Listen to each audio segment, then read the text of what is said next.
Você estava falando da sua experiência. Né? Eu fui abusada, fui uma criança abusada sexualmente por amigos do meu pai que ia lá em casa e dava bala, dava dinheiro, né? E a gente ficava assim, e ele colocava a gente no colo e beijava, abraçava, quer dizer, nós, nesse relacionamento havia uma confusão de linguagem.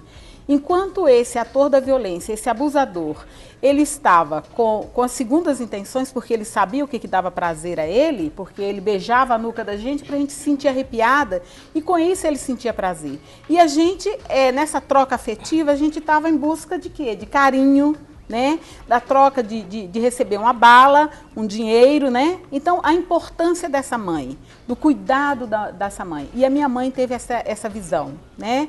Não uma visão de Tandera, mas uma visão de mãe, uma visão da cuidadora, né? Quando a colega coloca essa importância da gente, da família ou do cuidador, de alguém que está com essa função de cuidar, ele está atento a esses sinais e sintomas, como a colega colocou, ela pode ter falta de apetite, né? Ela tem aversão à pessoa, ao sexo da pessoa que abusou, ela pode ter insônia, ela comer demais, então enurese, ou seja, fazer xixi, então atos de regressão. Então é importante a família estar atenta a esses sinais, a esses sintomas do abuso sexual. Atos de regressão, como a senhora falou, às vezes volta a chorar, a chupar bico, a querer muito colo, fica muito carente, né? Então, assim, é importante, o que está acontecendo alguma coisa. E a importância da informação, essa família tem que estar informada, então por isso que a gente está aí buscando, né? Eu que trabalhei muitos anos no poder público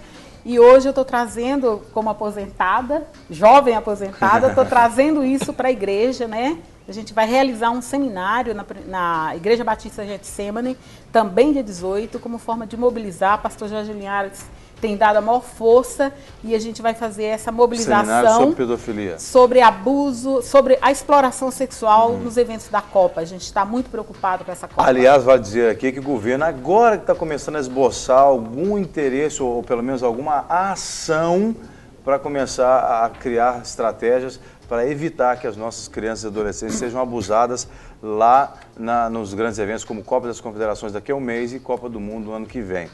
Aí eu queria introduzir então a Bruna e novamente o Ivan, porque a Bruna faz parte do Ministério Altruir e lida com a informação, a conscientização nas crianças. E aí você vai falar da experiência que você tem com as crianças e o Ivan enquanto pedagogo também. Foi falado aqui pelas especialistas a questão das fantasias, né? Isso. Até que ponto nós podemos mensurar o que é a fantasia ou não na criança? Porque, de repente, o tio põe ela no colo. A Petrúcia citou de alguém que beijava no pescoço para se sentir arrepiado. E vai dizer aqui que abuso sexual não é o abuso só com penetração, mas qualquer coisa que incite, né, alguma coisa dentro dessa área. Então, como é que vocês mensuram isso, né? Como no dia na mobilização, a gente vai estar fazendo um papel de conscientizar as crianças. Como o pastor Washington falou, as crianças muitas vezes não sabem discernir o carinho. Por carência, o tio, o amigo, como vai fazer um carinho a mais, ela fica meio com medo de falar se é certo, se é errado, que carinho que é. E a gente vai estar usando esses smiles para conscientizar ela. Mostra qual câmera que está disponível para isso aí, tá para conscientizar a criança o que é certo, o que é errado. Né? Conversar com um estranho é certo? Não. Um carinho a mais é certo? Essa carinha triste é o errado. É o errado. E confiar na sua mãe, confiar nas pessoas é certo. Não ter segredo com a mãe, não ter segredo com as pessoas. Né? Que muitas vezes... Já aplicam esse método? Vai começar a aplicar no dia da mobilização. No dia da mobilização. Isso. Mas o Altruir, que é da Igreja Batista Manancial da Graça... Não, ele é da Central. O Altruir da é suco da Manancial da Graça. Tá, desculpa. Mas isso já é feito com as crianças da igreja? A gente já tem papel, eu tenho papel mais de evangelizar as crianças. Onde a gente tem um impacto, onde tem evangelização, a gente está lá para evangelizar as crianças, para passar a falar de Jesus mesmo, porque elas precisam conhecer o amor de Jesus também. Aí na mobilização vocês vão usar os smiles. Vamos usar os smiles para conscientizar ela, para alertar. E ela não ter segredo, falar mesmo, né? Que elas ficam com medo de contar, ficam com medo de falar, para incentivar se alguma coisa acontecer e prevenir, né? Para não ter a abusação mais. Eu acho que o Ivan tem uma É isso que eu ia consciência própria para isso, né? é isso que eu ia perguntar para o Ivan como pedagogo. Você Pedagogo. deve ter trabalhado ou trabalha em escolas também, no contexto escolar. Como é que mensura isso, Ivan, com as crianças? O professor ali, o diretor? Bom, eu faço parte de um programa chamado Programa Claves Brasil, e nós trabalhamos capacitando profissionais, né, líderes profissionais, todos aqueles que atuam com criança e adolescente, onde tem algumas ferramentas que ele pode trabalhar então diretamente com a criança e com o adolescente, e criança a partir de 4 anos de idade.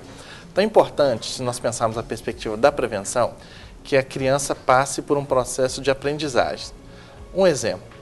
Uma criança, para que ela esteja mais protegida, além de tudo que já foi colocado, essa observação atenta dos adultos, o cuidado, mas a própria criança também pode ter algumas ferramentas. Por exemplo, é importante que ela aprenda, e nem sempre isso acontece, que ela pode dizer não para um adulto.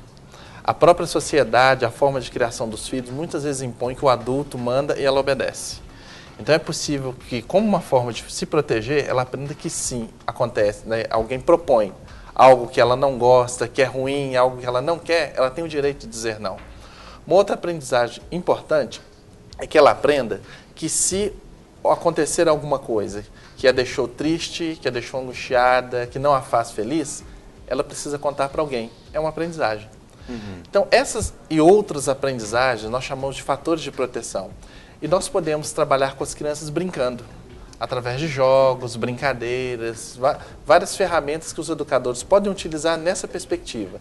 Desenvolver com a própria criança e com o adolescente fatores protetivos. Muito bem. Tem pergunta? Tem pergunta. Até perguntar para a doutora. O William, do interior de Caratinga, aqui em Minas Gerais, quais os danos psicológicos de uma criança que tenha sofrido abuso? Olha, geralmente, né, a academia aponta que geralmente as meninas desenvolvem depressão e que os meninos desenvolvem delinquência. Então, todas as formas de delinquência, né, o sentimento de que ele sentimento de não pertencimento, bagunça. Lógico que nem todo delinquente dizer que ele foi abusado, mas um dos sintomas são esses, né? Geralmente a gente observa que as pessoas têm medo de se envolver, de confiar nas pessoas, né? Um segredo constante, justamente pelo medo de se colocar. Então, geralmente, medo de se envolver com as pessoas, né? Geralmente é isso. Bom, como a gente não queria poder ficar falando muito aqui sobre o assunto é extenso, é polêmico, né? Tem muita coisa para ser falada e não vai conseguir, mas a gente quer deixar aqui uma vírgula para uma outra oportunidade, mas a gente quer encerrar com a fala do senhor, pastor Washington, porque amanhã é um dia importante, então, para a sociedade brasileira. Isso aí, nós estamos nos mobilizando, a igreja, principalmente a igreja aqui de Belo Horizonte, da Grande BH, o Instituto Conformados aí na organização, na mobilização também junto com a gente, Proteger Brasil, Salve Sua Família, Igreja Batista de Lagoinha. Estaremos na Praça 7, convido você a estar conosco lá, sai de sua casa, você que é pai, quer se mobilizar junto com a gente, você que é líder de uma igreja evangélica, trabalhe com criança, de 9 a meio-dia, pode chegar próximo de 8 horas, estaremos ali com próximo de 600, 700 pessoas trabalhando esta temática, que é uma temática bem trabalhada já na sociedade, focando na violência, mas nós vamos trabalhar também a prevenção, a proteção da criança e do adolescente. Convido você também que quer entrar um pouco mais no assunto, de forma técnica, vá a Getsemane, tem lá um seminário fantástico que está sendo organizado, principalmente para os pensadores também. E teremos nos dias 7, 8 e 9 de junho um trabalho de um curso de extensão do Carisma, nosso seminário teológico, que vai ser aberto. Vamos ter um número de vagas aberto para os alunos do Carisma e, sobrando algumas vagas, você também pode participar com a gente. Você, pastor, líder, você, educador, quem trabalha com uma criança, vai ser na unidade do Elinho aqui em Belo Horizonte, 7, 8 e 9. Já vamos ter aí a divulgação nas redes sociais, no site, fica ligadinho. E é um curso de... É um curso e vamos trabalhar essa temática, violência sexual contra criança e adolescente, vamos trabalhar tráfico humano, humano. Então, bem dentro da violência sofrida por criança, sinais e sintomas de abuso sexual com criança, os fatores de risco, fatores de proteção, a mídia como precursora de problemas comportamentais e também sensualização e erotização da criança e também o tráfico humano. Não dizendo que a mídia toda é ruim, mas também pode ser usada de forma errada. Agora, só lembrando, amanhã o encontro acontece na Praça 7, aí tem algum ponto específico ou a praça como um todo? A praça como um todo. Estaremos divididos em vários blocos ali. Porque a Praça 7 ela é dividida em 4 pedaços, né? Em 4 pontos. E aí, então, vão estar nos 4 pontos. Conjuntas, faixas. A partir das 8 da manhã. Pode chegar às 8 da manhã, até meio-dia. Até meio-dia. Isso aí. E eu queria que o senhor finalizasse dizendo o seguinte, talvez muito pai ou familiar tenha alguma criança que foi abusada, né? Há um estrago muito grande na vida da criança, mas existe a possibilidade de restauração e de consertar tudo que foi feito. É isso aí, o fator resiliência. Deus é o primeiro que deve ser apresentado de uma forma linda para a criança, para que ela entenda que há correção e Deus nos ama de uma forma bonita, que muitas vezes a criança pode ouvir falar de Deus como pai, mas se o pai for o abusador. Então, olha, você pode nos procurar, temos uma equipe especializada para atender você, ajudar você. Todos nós que estamos aqui trabalhamos em rede, conjunto, a Rede Evangélica do Terceiro Setor, o Ivan, todo mundo que está aqui, estamos dispostos a te ajudar. Faça contato conosco, nosso e-mail salvessuafamilia@hotmail.com ou então nos procure ali na Igreja Batista da Lagoinha, telefone 3429-9400, agende um atendimento ou envie um e-mail, teremos a maior alegria de te atender, trazer orientações e encaminhamento, porque cada caso necessita de um encaminhamento específico, às vezes para uma psicopedagogia, ou uma psicologia, ou mesmo uma indicação para o setor jurídico. Mas não fica quieto não, procura ajuda. Muito bem, a gente quer agradecer então a Bruna, a Alessandra, também o missionário pastor Washington, também a Petrúcia e o Ivan, né? Porque a gente sabe que são homens e mulheres que estão trabalhando para salvar as nossas crianças, proteger a nossa família. Lá na Getsemane vai ser de 9 a meio-dia, não é isso, Petrúcia? De 8 a meio-dia vai ter um posto de vacinação, um trato pelos bons tratos, vai ser um espaço muito bacana. Isso que dia? Amanhã. Dia 18. Amanhã também? Amanhã também. Tá. Lá o pessoal a gente ia fazer uma ação conjunta, mas infelizmente não deu para fazer, né? Mas a gente está também, a Igreja Batista Getsemane está também nessa luta. Muito bem.